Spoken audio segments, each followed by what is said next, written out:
بسم اللہ الرحمن الرحیم۔ ناظرین، میں ہوں عمران یعقوب خان اور آپ دیکھ رہے ہیں میرا یوٹیوب چینل۔ ناظرین، آج وزیر اعظم عمران خان نے براہ راست نہ صرف پاکستانی عوام سے گفتگو کی، ان کے مسائل سنے، بلکہ جواب بھی دیے، اور ایک دفعہ پھر انہوں نے یہ تلقین بھی کی کہ آپ نے گھبرانا نہیں ہے۔ حالانکہ ایک خاتون نے بیچاری نے مہنگائی سے تنگ آ کر کہا تھا کہ وزیر اعظم صاحب اب ہمیں تھوڑا سا گھبرا لینے کی اجازت دے دیں، لیکن انہوں نے کہا نہیں، آپ نے بالکل ابھی بھی نہیں گھبرانا۔ اور اس کے علاوہ شیخ رشید صاحب نے مریم نواز کے حوالے سے جو باتیں کی، اور پھر مریم نواز نے ان کا کیا جواب دیا، بلاول بھٹو زرداری جو ہیں وہ کیا فرما رہے ہیں، اور پھر لارکانہ میں جمعیت علماء اسلام، جی ہاں مولانا فضل الرحمان کی جمعیت علماء اسلام نے پی ٹی آئی، جی ہاں مولانا فضل الرحمان کی جمعیت علماء اسلام اور عمران خان صاحب کی P T I G D A کے ساتھ مل کے پیپلز پارٹی کے خلاف اتحاد بنا لیا۔ ان ساری باتوں میں ہم تفصیلی بات کریں گے۔ اگر آپ کو ہماری یہ ویڈیو پسند آئے تو اس کو لائک کریں، اس کو شیئر کریں اور ہمارے چینل کو سبسکرائب کریں۔ شکریہ۔ ناظرین، سب سے پہلے بات کرتے ہیں وزیر اعظم عمران خان صاحب کی۔ تو وزیر اعظم عمران خان صاحب نے آج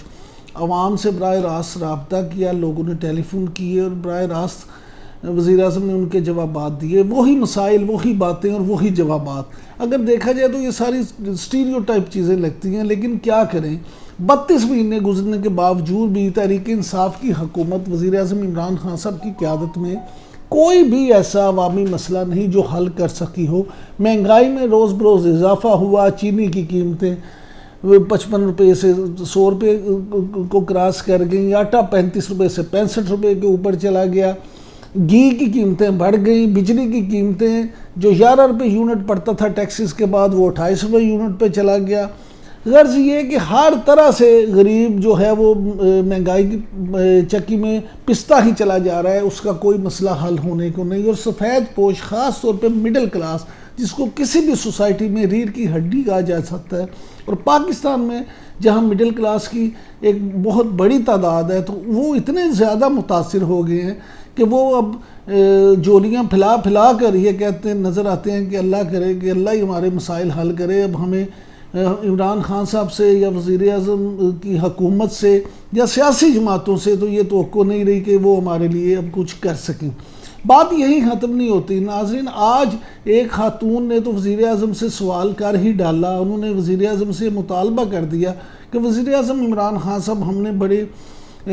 محبت چاہت اور بڑی خواہشوں کے ساتھ آپ کو منتخب کیا تھا، اور آپ نے ہمیں کہا کہ گھبرانا نہیں ہے، لیکن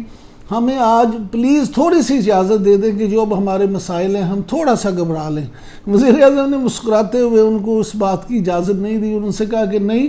ہم جون تک انشاءاللہ مہنگائی پر قابو پا لیں گے، لہٰذا آپ نے گھبرانا نہیں ہے۔ ناظرین،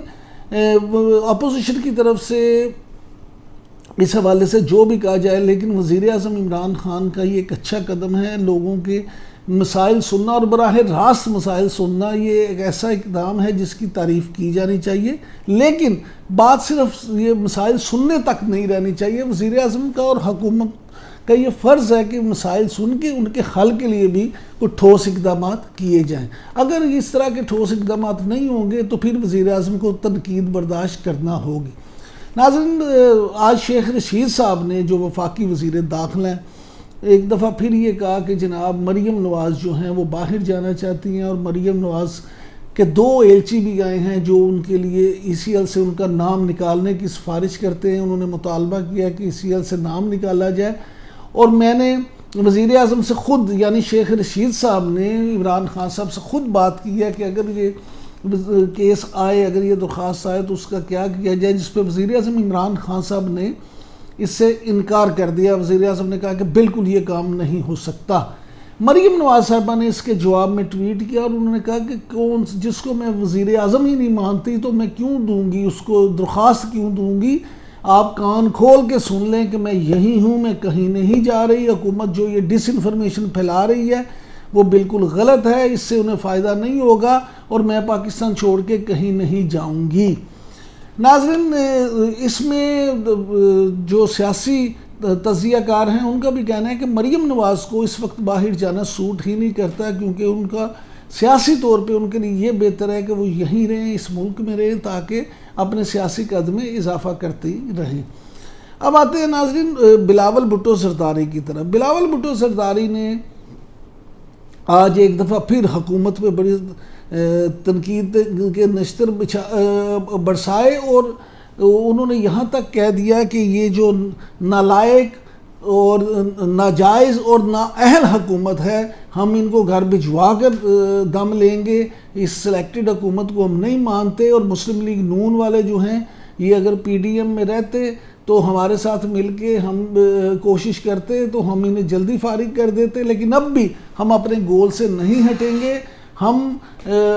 پی ڈی ایم میں مختلف جماعتوں کے ساتھ مل کے جو جد و جہد کرنا چاہتے تھے، اگر ہمیں اکیلے بھی وہ جد و جہد کرنا پڑی تو ہم اکیلے بھی وہ جد و جہد کریں گے، لیکن اپنے مقصد سے باز نہیں آئیں گے۔ ناظرین سندھ میں صورتحال بڑی دلچسپ اس طرح سے بھی ہو گئی ہے کہ لارکانہ میں پیپلز پارٹی کے خلاف ایک نیا اتحاد بن گیا ہے۔ جی ہاں، لارکانہ میں جو اتحاد بنا ہے وہ جمعیت علماء اسلام، مولانا فضل الرحمان گروپ جو ہے، مولانا فضل الرحمان کی جمعیت علماء اسلام نے پیپلز پارٹی کے خلاف پی ٹی آئی، وزیر اعظم عمران خان صاحب کی پی ٹی آئی کے ساتھ اور جی ڈی اے کے ساتھ مل کے ایک اتحاد بنا لیا ہے، جو پیپلز پارٹی کے خلاف یہ سب جماعتیں اور گروپ مل کر پیپلز پارٹی کے خلاف مہم چلائیں گی۔ تو ناظرین وزیر اعظم عمران خان اور مولانا فضل الرحمان جو بظاہر ایک دوسرے کا نام بھی نہیں سننا چاہتے، ایک دوسرے کے بارے میں جیسی گفتگو کرتے ہیں شاید وہ میں یہاں کرنا مناسب بھی نہیں سمجھتا، وہ بھی جو ہیں وہ ایک نقطے پہ اکٹھے ہو گئے ہیں۔ اور سیاسی جماعتیں جو ہیں یہ ایک بار پھر یہ رویہ ان کا یہ ثابت کرتا ہے کہ سیاسی جماعتیں اپنے مفاد کے لیے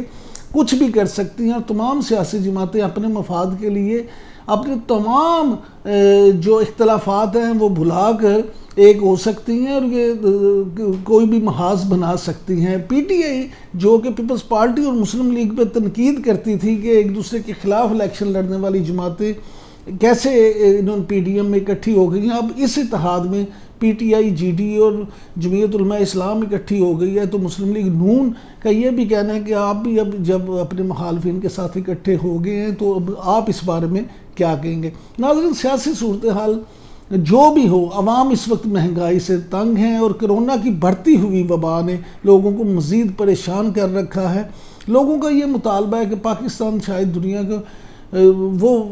واحد ملک ہے جہاں پہ اتنے مہنگے داموں ویکسین لگائی جا رہی ہے۔ حکومت کو چاہیے کہ ایسے اقدامات کرے کہ جس سے تمام 22 کروڑ پاکستانی کو مفت یہ ویکسین مل سکے اور لوگ اس موذی بیماری سے بچ سکیں۔ ناظرین اگر آپ کو ہماری یہ ویڈیو پسند آئے تو اس کو لائک کریں، اس کو شیئر کریں اور ہمارے چینل عمران یعقوب خان کو سبسکرائب کریں۔ شکریہ۔ پاکستان زندہ باد۔